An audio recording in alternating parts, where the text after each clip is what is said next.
Hello, awesome entrepreneur. It's Tash Corbin here, and welcome to another episode of the Heart-Centered Business Podcast.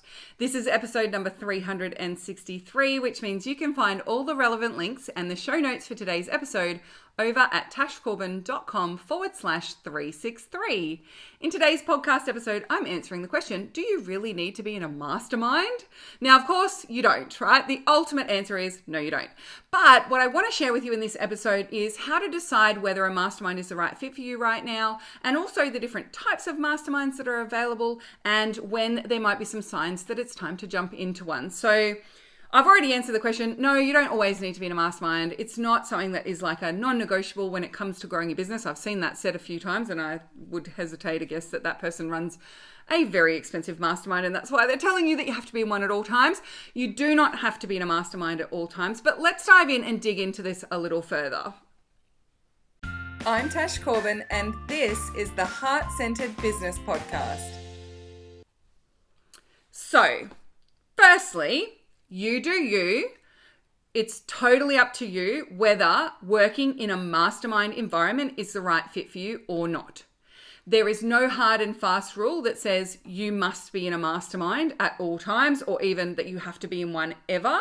And I find it fascinating that that is something that people would even say, because some people don't do well in small group environments. Some people need a one-to-one relationship. Some people don't like that kind of high intensity learning experience, and they'd rather take things at their own pace. We're all different personality types. We're all unique. We are all driven and motivated by different things. And so there is no hard and fast rule about being part of a mastermind.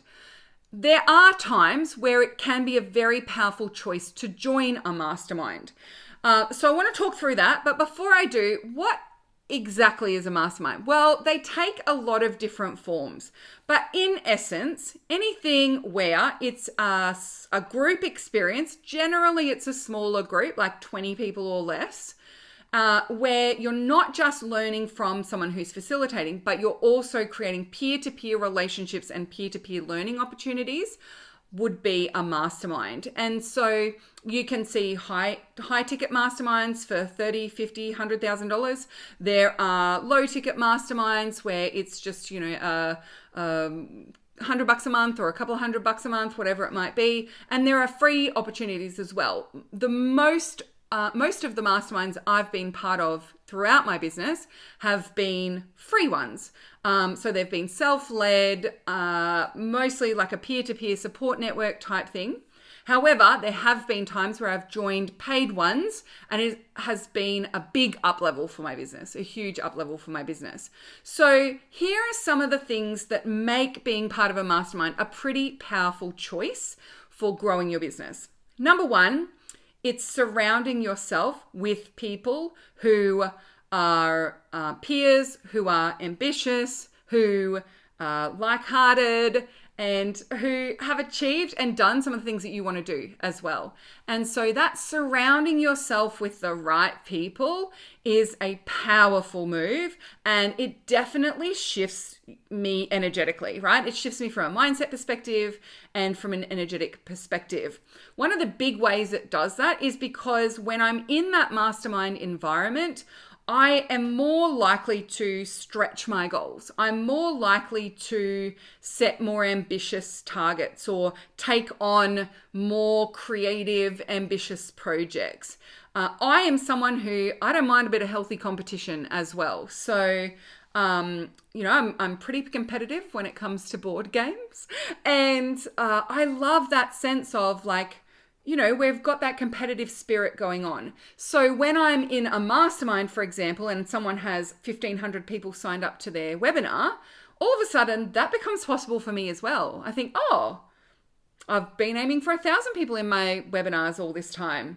Gosh, 1,500 is a bit of a stretch. I'm going to go for that too. Yeah. So it's even just like being around people setting larger goals or with higher standards or bigger expectations in their business. It plants that seed of, well, that might be possible for me as well. And so it's really powerful to create that next level of stretch and momentum. I attended a masterminding retreat last year. And as part of that, there were conversations about big investments, like investing in things that took, six figures kind of thing to get investing in. And it was fascinating to me that I just felt like, oh yeah, okay. And I had never ever thought of investing at that scale before. And it was simply the fact that they were having a conversation about it that got me thinking about that conversation as well, and talking about where the money goes in investments is supporting the types of movements and changes that we want to see in the world and what we want to see funded in the world. It was a really powerful conversation. And as part of that, actually, the person running the session said, like, we're all the kinds of people who are capable of creating and launching a program that makes $1 million in a year or two. And I just was like, oh, okay. I didn't necessarily think that about myself at that particular point in time.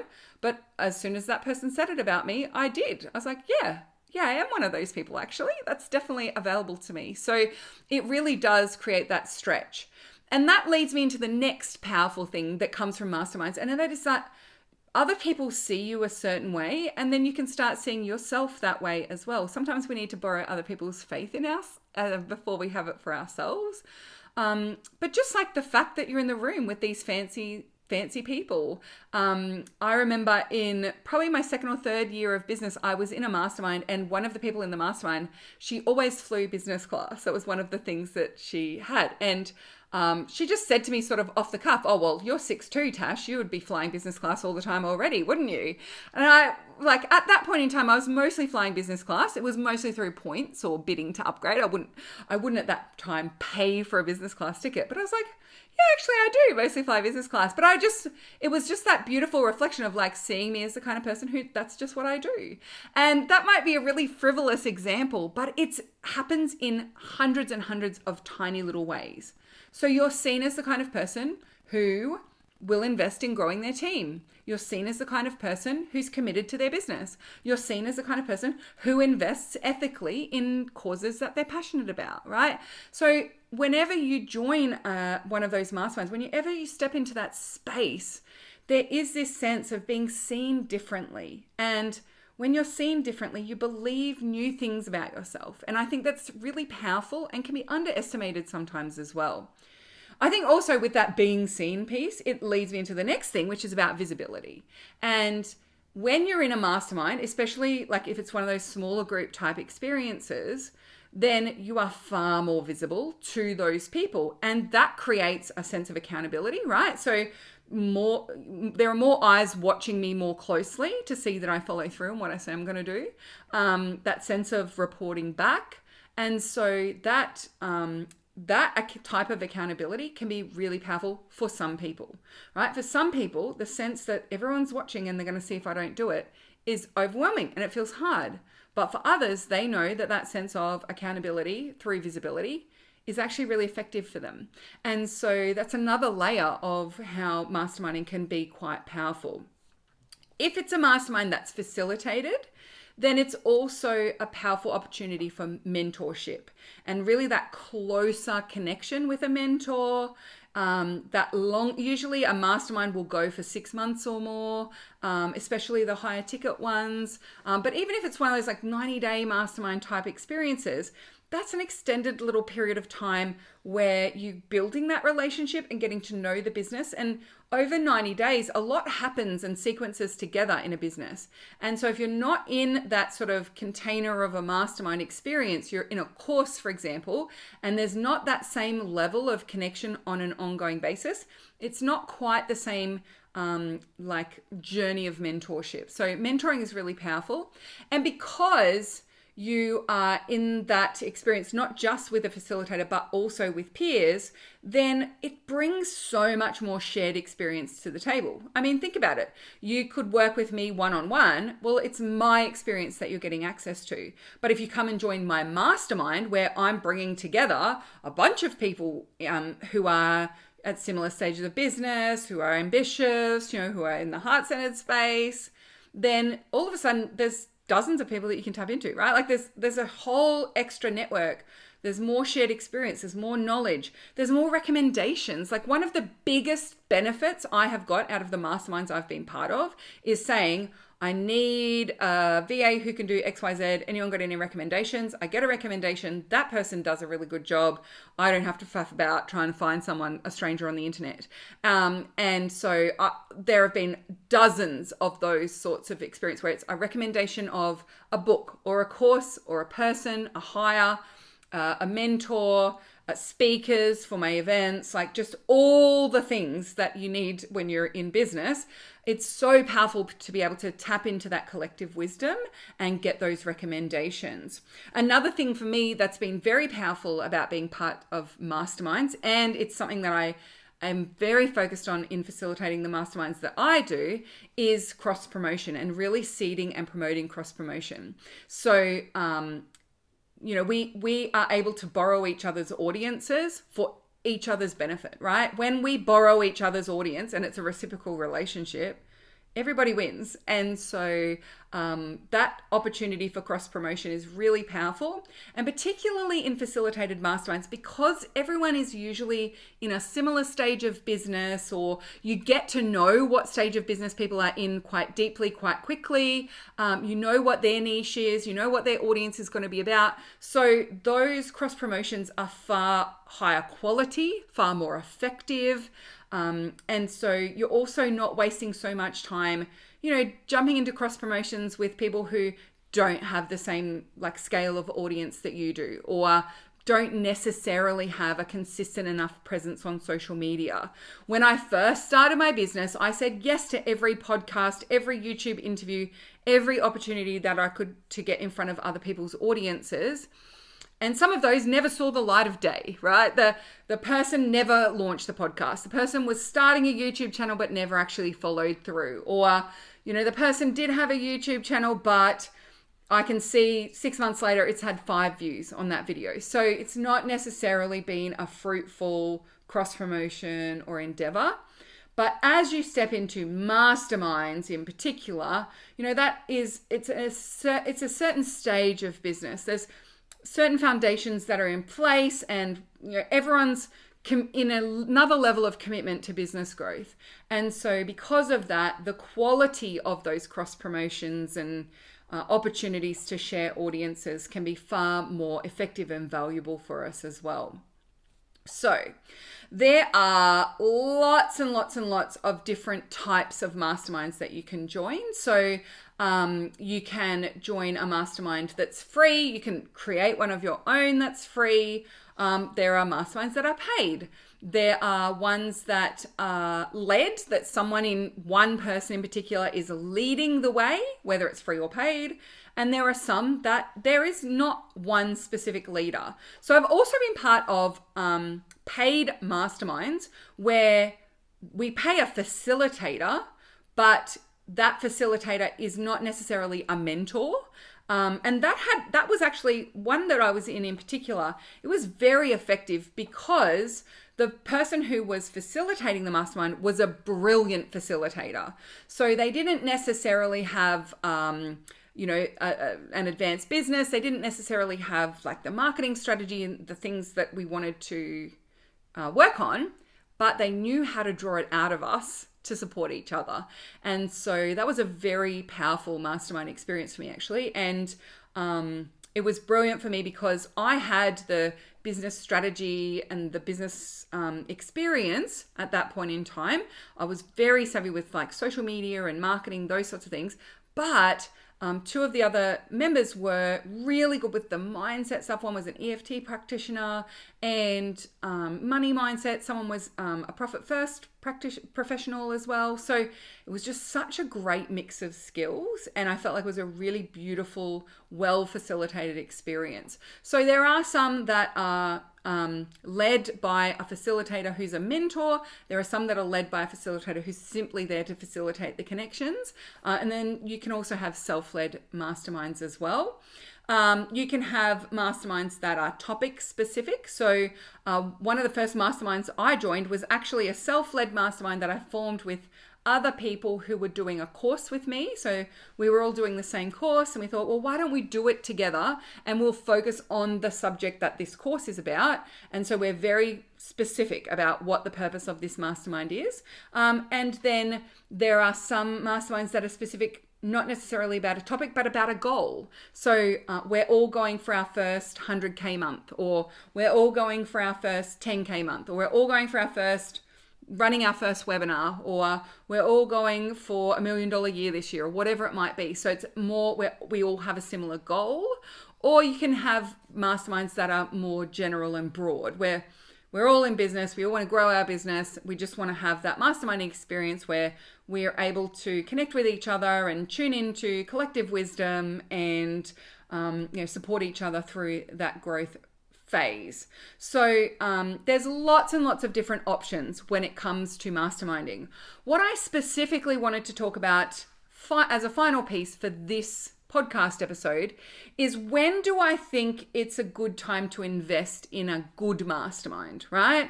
So there are times where self-led is great. You don't need to particularly worry about that bigger investment or being in something that's more structured.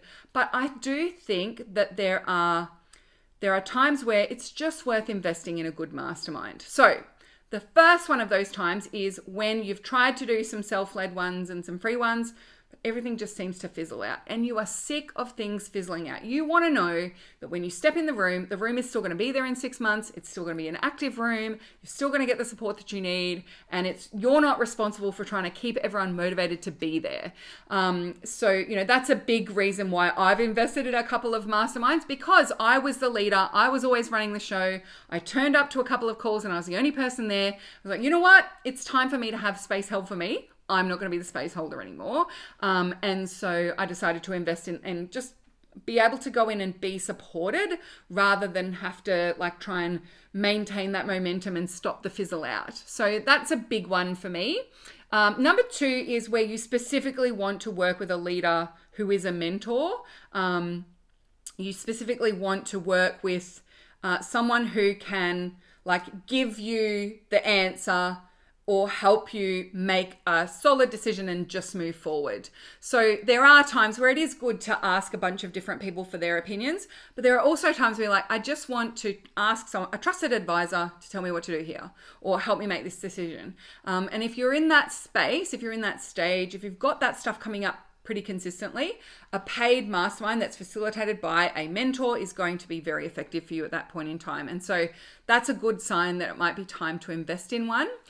Number 3 is where you're after a much bigger stretch. So let's say, you've been in peer-led masterminds before or free masterminds before, but sometimes you're the biggest business in the room, or you're the most experienced person in the room. And you know that stepping into the next space will really help you with that big stretch. Or you've been playing it safe with your goals for a little while, and that's a particular goal of yours, is to really start stretching again and set something that's a little more ambitious and be held to account for that big ambitious target. So that's another time where I think it's powerful to invest, and even just the fact that you've invested can be a statement to yourself and to the universe, right, I'm committed to this. I'm really going to go for it. So that's a big one for me. If you want to up-level the room that you're in, so this is very similar to what I was saying about the fizzle out and also just having someone lead the way. Sometimes when you're doing free masterminds, or the masterminding that you do is mostly related to low-cost courses or one-off courses, it's not necessarily the level of room that you want to be in, right? I always aim to, when I'm joining masterminds or when I'm joining things, I want to be one of the little fish, right? I want to be one of the newbies compared to everyone else, because that's when I learn the most, and that's when my inner competitive edge comes out, and that's where I feel yeah, right.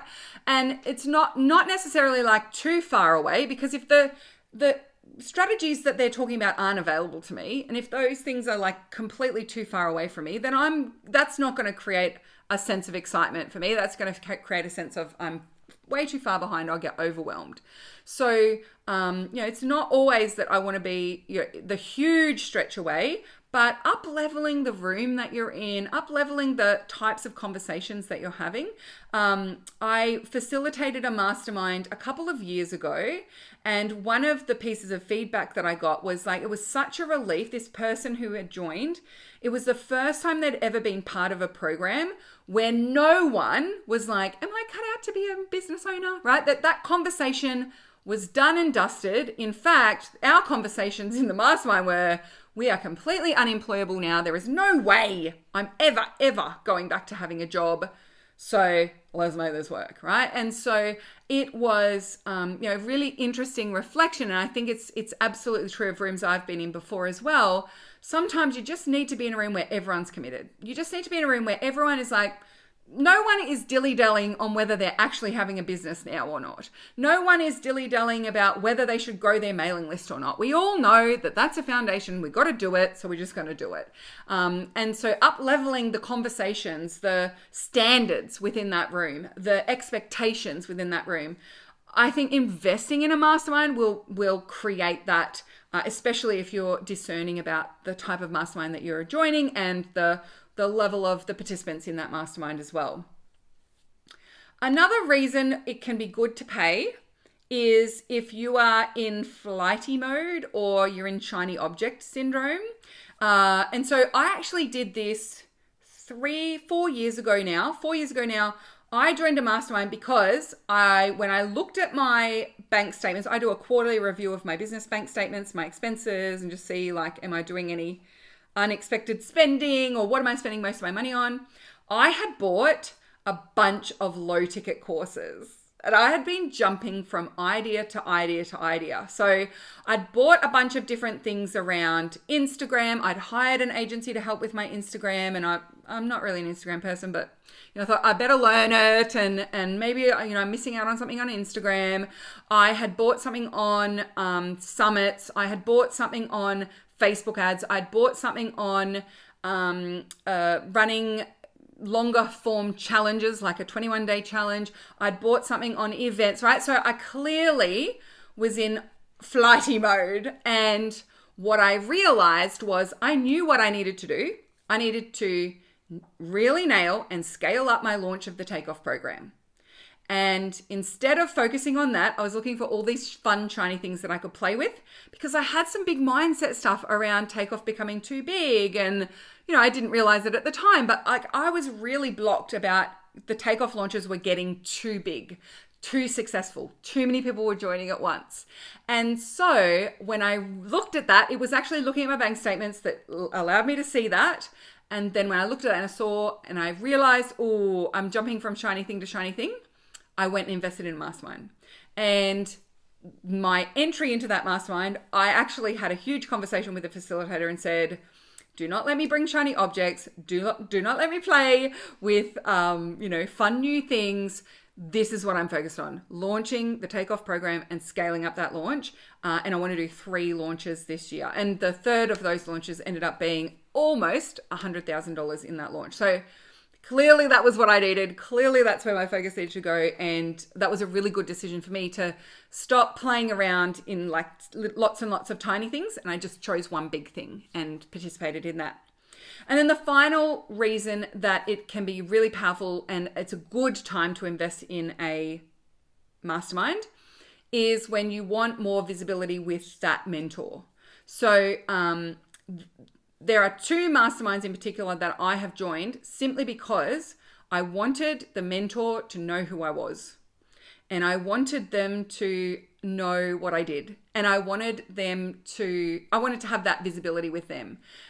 Because I knew in the first instance, I knew that if they could see me and they understood what I did and like they knew about my work, they would be helpful in growing my audience and I may have a chance to, be exposed to their audience. But also it was a big mindset wobble of mine that I didn't want big names in my industry to see me. I just wanted to secretly talk to my little part of the internet because, when I talk about consent-based marketing, I'm quite critical of some of those big names in the industry. I'm quite critical of some strategies that very popular people in this space use. And here I am saying, actually, that's not consent-based, that's toxic. Oh, look at that little NLP in the webinar or whatever it might be. And so I just wanted to be able to quietly criticize it and not be seen. And, I didn't want to create a big blow up about something. So in the first one in particular, I invested into that mastermind because I knew that was a block of mine. And I must say that block comes up for me like at new levels all the time. That's probably one of my biggest is, being seen by the big guys, and them having that visibility of what I'm saying and like ending up having some kind of disagreement with them. I don't know why I'm so worried about that. I do have like challenges with authority. I'm very mindful of authority when it comes to like even just my personality type and like life. So I don't like getting in trouble, and I like to make sure we're doing everything correctly so that we don't get in trouble. And so, yeah, I think maybe I see those industry leaders as authorities, and so I don't want to be seen by them as doing anything wrong or anything like that. So, that extra layer of visibility was really powerful for me and allowed me to see it's safe to be seen, and it's safe for industry leaders to see me. And in fact, that's really good for the growth of my business. And so, if you're looking for that extra level of visibility, whether it be with your mentor or with their audience or with the kinds of people who are also going to be part of that mastermind, whether it's accessing opportunities to be in front of their audience, those are genuine reasons for being part of one of those masterminds. And actually, that was one of my frustrations when I first started my business, because there was a small cohort of people that I started my business with who I knew through some free Facebook groups that we were part of. And two of those people that I, were sort of biz besties together for a little while, two of those people, they had a lot of money to invest in their business. I had one person who I was in a thing with and in a small like self-led mastermind with, and like she had saved up $150,000 to start her business, and her partner had a multi-six-figure salary, and there was no pressure on her to make money quickly in her business. But she knew she would buy her way into rooms, right? Like it was important for her to buy her way into rooms. So the first investment she made in her business was to join a $20,000 mastermind. And even though she was like in the early stages of startup, but it did its job. And then she jumped into another one and it was $25,000. And then she got on like the podcast of every other person in the mastermind, and business blew up. And here I was with my like, I have no money, I can't join these things, I can't be in these rooms. I'm gonna have to do it my way. I'm gonna have to do it like the organic way. It is a privilege, right? It is a legitimate business growth strategy to pay the money to be in those rooms and to benefit from having paid the money to be in those rooms.